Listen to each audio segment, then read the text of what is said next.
Friends, నేను మీ ముత్తురాజుని. VGMR Telugu vlogs for you. Telugu vlogs support మీ ఛానల్.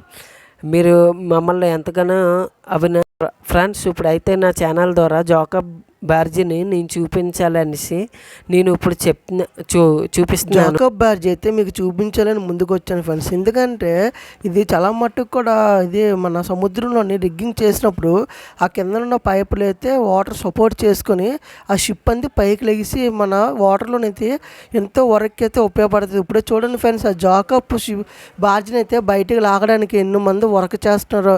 అది చూస్తుండగా నా యొక్క ఛానల్ ద్వారా మీకు తెలియలేని విషయాలు అన్నీ తెలియజేయాలని నా యొక్క ప్రయత్నం ఫ్రెండ్స్. ఎందుకంటే ఈ జాకబ్ బార్జీ వచ్చిందంటే కొన్ని కోట్ల రూపాయలు వర్క్ అవుతే ఈ జాకబ్ బార్జీ అయితే ఉంటుంది. ఇదైతే సముద్రంలోనైతే నేను మధ్య సముద్రం షిప్ ద్వారా వెళ్ళి షిప్లో బ్రిడ్జిలు కట్టాలన్నా, తర్వాత షిప్లో ఏమన్నా ఆయిలింగ్ వర్క్ అయినా చేయాలన్నా ఈ జాకబ్ బ్రిడ్జి అయితే ఉపయోగిస్తారు. ఇదైతే చూడండి ఎంతగానో ఉంది. మాకైతే షిప్ ఎక్కడానికి ట్రై చేసాం కానీ బట్ ఏంటంటే సముద్రం ఫ్లోయింగ్ ఉన్న వల్ల మేము లోనికి అయితే వెళ్ళలేదు ఫ్రెండ్స్. ఇప్పుడైతే నా ఛానల్ ద్వారా మీకు మొత్తం ఈ లొకేషన్ అంతా చూపించి చూడలేని వాళ్ళు కూడా ఈ జాకబ్ షిప్ చూడాలని మనస్ఫూర్తి కోరుకుంటూ, ఇది ఎక్కువ సముద్రం సీ వాటర్లోనైతే ఎక్కువ లోతుల్లో ఉన్న వర్క్ అయితే ఈ జాకబ్ షిప్తో అయితే వర్క్ అయితే అవుతుంది. చూడండి ఫ్రెండ్స్ ఎంతగానో ఉంది. నేనైతే మేము మొత్తం నా ఛానల్ ద్వారా ఎన్నో విషయాలు మీకు తెలియజేయాలని మనస్ఫూర్తి కోరుకుంటూ ఈ జాకబ్ షిప్ చూడండి ఫ్రెండ్స్ ఎంత బాగుంది.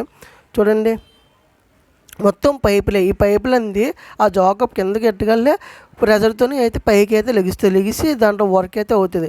ఇప్పుడైతే క్రెయిన్ అయితే ఉంది, ఎన్నో మంది వర్కర్స్ అయితే మనకు పనిచేస్తున్నారు. దాని ద్వారా నీటిలోని పెట్రోలింగ్ అయినా, తర్వాత నీటిలో ఆనకట్టలు కట్టాలన్నా ఈ షిప్ ద్వారా అయితే వర్క్ అవుతుంది. నాకు ఏ ఛానల్ చూసి సపోర్ట్ చేస్తారని VGMR vlogs. Subscribe my YouTube channel.